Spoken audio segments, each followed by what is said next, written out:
नमस्कार, मैं हूं पवन त्यागी। हमारे देश ने इतिहास रच दिया और देश का चंद्रयान 3 जो अंतरिक्ष यान है वो चांद पर पहुंच गया।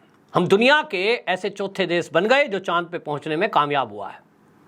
लेकिन इस सफलता के बजाय देश के अंदर कुछ देश के गद्दार, कुछ लिबरल्स, कुछ वामपंथी और उसमें साथ में कांग्रेस भी इस सफलता से मानो खुश नहीं है और वो इसका श्रेय कभी नेहरू को देते हैं, कभी कांग्रेस सरकारों को देते हैं।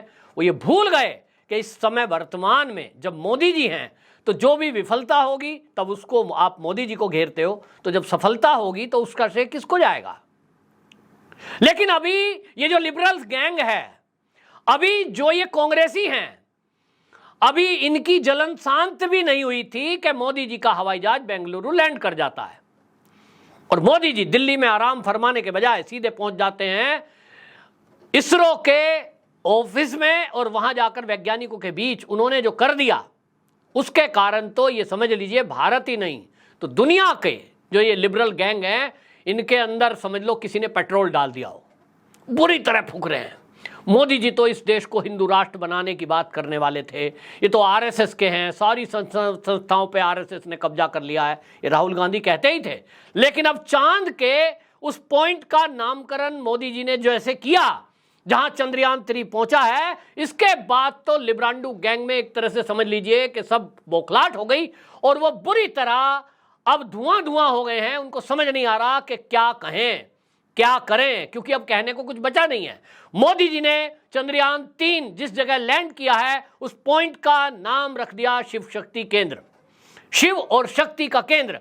हालांकि मोदी जी ने उसको इस तरह से जोड़ा है कि शिव माने परमात्मा है, शिव माने वो निराकार परमात्मा से जोड़ा, लेकिन शक्ति को जोड़ा उन्होंने मातृ शक्ति से, माताओं से।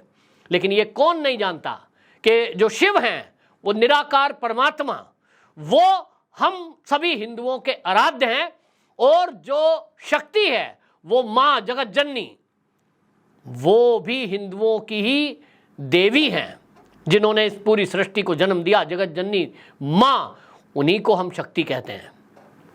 अब इस बात से ये सारा लिब्रांडू गैंग बौखलाया घूम रहा है। ये मोदी जी ने नाम क्यों रख दिया। आपको याद होगा कि जब हमारे देश में राफेल विमान लेने की बात चली और उसके बाद रक्षा मंत्री उस डील को करने के लिए जब ये हुआ कि पहली खेप भारत में आएगी, तो उस समय एक फ़ोटो मीडिया में छपी कि हमारे देश के जो रक्षा मंत्री हैं वो तेजस विमान पर, राफेल पर हाथ से सतिया बना रहे हैं या ओम लिख रहे हैं। उसको लेकर खूब चर्चा हुई कि भाई इस पे ओम ही क्यों लिखा गया, ये पंडितों ने पूजा पाठ ही क्यों की, पादरी क्यों नहीं बुलाया गया, मस्जिद का मौलवी क्यों नहीं बुलाया गया। इसकी चर्चा अभी खत्म ही नहीं हुई थी तो देश की नई संसद बनकर जैसे ही तैयार हुई, उसके उद्घाटन में मोदी जी ने संघोल की स्थापना करने के लिए जो कदम उठाया, पूरा लिबरल गैंग एक तरफ टूट पड़ा और कहते हैं साहब ये सिंघोल कहां से, ये तो नेहरू जी की छड़ी थी। लेकिन उसका इतिहास जब मीडिया में वायरल हुआ तो इनकी सच्चाई सामने आई कि ये सिंघोल है, ये हमारा ऐतिहासिक धरोहर है और सभी राजा इस सिंघोल की स्थापना करते थे। लेकिन इन कांग्रेसियों की आप चाल देखिए, षड्यंत्र देखिए कि नेहरू ने उसको कभी भी इस रूप में स्थापित नहीं किया और उसको नेहरू जी की वॉकिंग स्टिक बता दिया गया।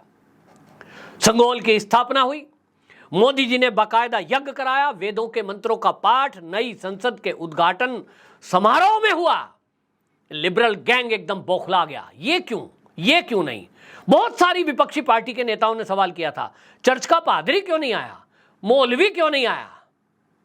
भाई धर्म के आधार पर इस देश का बंटवारा हुआ है और 1947 में जब इस देश का बंटवारा हुआ तो जो मोहम्मद अली जिन्ना थे उन्होंने इसी आधार पे तो अलग जगह मांगी थी कि हम यहां हिंदुओं के साथ नहीं रह सकते क्योंकि हिंदुओं की पूजा पाठ, पूजा पद्धति, कल्चर सब अलग है और हमारा तो अलग है। तो जब आपने अपने बंटवारा मेहनताना के रूप में ले लिया, पाकिस्तान बन गया, तो ये तो हिंदुस्तान बचा। और यही बात संघ के सरसंचालक मोहन भागवत जी कहते आए हैं कि ये हिंदू राष्ट्र बनाना नहीं है ही, क्योंकि भाई एक राष्ट्र था उसमें बंटवारा हो गया, दो भाई का बंटवारा जब हो गया तो एक धर्म के लिए पाकिस्तान हो गया तो दूसरा तो हिंदुस्तान ऑलरेडी हो गया। अब आप उसमें रहें तो अतिथि के रूप में रहें, किसी को दिक्कत नहीं है। उस पर कभी भी संघ का मानना तो यही है और ये भाजपा का मानना भी है कि इस भारत देश में रहने वाले सभी लोग, चाहे वो किसी भी पंथ को मानते हो, किसी की पूजा पद्धति कुछ भी हो, लेकिन वो सब हिंदू हैं, क्योंकि ये हिंदुस्तान है, हिंदुओं के रहने का स्थान माने हिंदुस्तान। लेकिन जब ये शब्द संघ के सरसंचालक जी बोलते हैं तो पूरे देश का लिबरल गैंग एक तरह से बौखला जाता है। लेकिन अब वो इस बात पर क्या कहेंगे कि जब देश के जो वैज्ञानिक हैं, वो वैज्ञानिक भी खुद जो है ये कह रहे हैं कि साहब ये जो ज्ञान आया है, ये सब का सब ज्ञान वेदों से आया है। बहुत सारे लोग इसरो के चीफ के उस बयान के पहले, तो मैं देख रहा था सोशल मीडिया पे, जैसे ही चंद्रयान 3 लैंड हुआ, बहुत सारे लोग ये वैज्ञानिकों की जाति बताने में लग गए। ये देखिए एससी वर्ग से आते हैं, ये देखिए एससी वर्ग के जो है ये वैज्ञानिक हैं, इन्होंने ऐसा काम कर दिया, ब्राह्मणवाद नहीं है, फलाना नहीं है। और ये कह करके वो ये दिखाना चाह रहे थे कि आज के टाइम में दलित भी जो है वैज्ञानिकों की टीम में शामिल है। नो डाउट, इस देश में कोई वर्ग धर्म की बात ही नहीं है।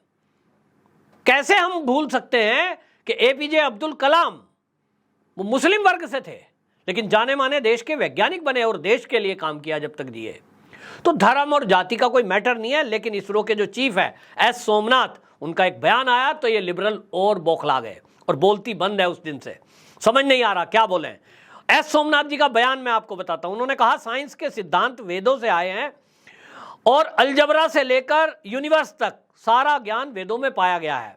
बाद में अरब देशों के जरिए यूरोप में गया, जिसके बाद वहां के वैज्ञानिकों के खोजों के रूप में पेश किया गया। अब इस बयान से पूरी दुनिया में खलबली है कि भारत के इस महान वैज्ञानिक ने ये क्या बयान दे दिया कि सारा ज्ञान वेदों से आया।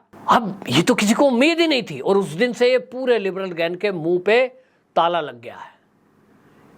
अभी उस सदमे से उबरे नहीं थे, इतने में मोदी जी ने नामकरण कर दिया। अब सोचिए, ये जो हम इसरो का जो अभियान है उसमें नाम कैसा रखा गया है, चंद्रयान।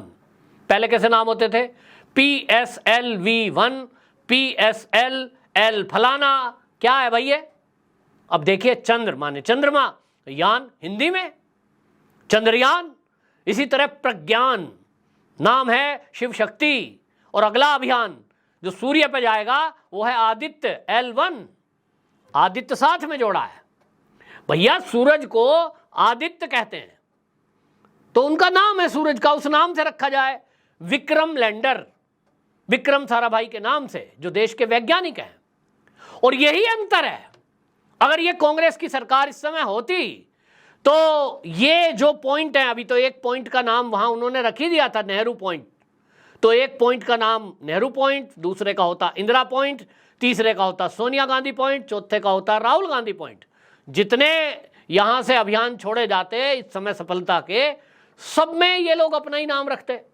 तो अब आप देखिए अंतर कितना साफ है कि इस समय देश में मोदी जी की सरकार है, यानी भारतीय जनता पार्टी की सरकार है।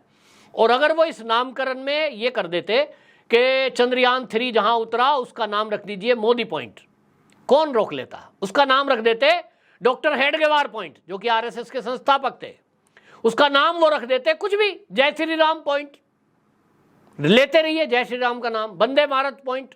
लेकिन उन्होंने ना अपने किसी परिवार के व्यक्ति के नाम पर, ना भाजपा के किसी नेता के नाम पर, उन्होंने नाम रखा है तो भगवान के नाम पर। हमारी संस्कार, हमारी जो संस्कृति है, उस देवी देवताओं के नाम पर, जिनकी कृपा हम सब पर है और जिनकी कृपा से ये जो देश है, ये इस देश की जो आत्मा है वो परमात्मा से अटैच है। और वो शक्तियां हमें यहाँ इसीलिए हमारी संस्कृति को सुरक्षित रखे हुए है, क्योंकि हमारा जो सनातन इतिहास है, जो संस्कृति है, वही है कि जो अनेक आक्रमण हुए, शक, हूण, यवन, मुगल, अंग्रेज, लेकिन सबके प्रयासों के बावजूद, सबके अत्याचारों के बावजूद, सबके कत्लेआम के बावजूद भी आज भी सनातन संस्कृति जीवित है। ये उस परमात्मा की शक्ति के बिना हो नहीं सकता। और ये जो शक्ति है ये उनके नाम से आती है, और इसीलिए नाम के सिमरन की, नाम की महिमा बताई जाती है। और नाम ही में तो सब कुछ रखा है। तो हम जब नाम लेंगे शिव और शक्ति का, तो निश्चित जानिए कि शिव परमात्मा की शक्तियां हमारे साथ अटैच होंगी, वहीं शक्ति की, मां की शक्ति हमारे साथ आशीर्वाद के रूप में होंगी, तो सफलता निश्चित रूप से कदम चूमेगी। ये हमारा विश्वास है और इसी विश्वास के साथ मोदी जी का जो ये नामकरण किया गया है मोदी जी के द्वारा, अब लिबरल गैंग भड़ई रोता घूमे, लेकिन ये तो होता रहेगा। हाँ, 2024 को लेकर इसीलिए मैं आपको बता दूं कि सारा लिबरल गैंग पूरी ताकत लगा रहा है कि भाई अगर ये मोदी जी 2024 में एक बार फिर से आ गए तो ये तो नेहरू, गांधी, राजीव गांधी, इन सब का नाम मिटा देंगे और इसीलिए इनको हटाना जरूरी है। लेकिन ये हम सब राष्ट्रवादियों को और सनातनियों को सोचना है कि अभी तक हवाई अड्डे से लेके यूनिवर्सिटी, सड़क, इन सब के नाम या तो मुगलों के नाम पर थे या अंग्रेजों के नाम पर थे और या फिर गांधी परिवार के नाम पर थे। ये पहली बार ऐसी सरकार आई है जो हमारे वैज्ञानिकों के नाम पर चीजों को रख रही है, जो हमारे पूर्वजों के नाम पर रख रही है, संतों के नाम पर बिल्डिंगों के नाम रखे जा रहे हैं, एयरपोर्ट्स के नाम रखे जा रहे हैं। इनका रहना बहुत जरूरी है। आप क्या समझते हैं? अपनी राय जरूर रखना। वंदे मातरम।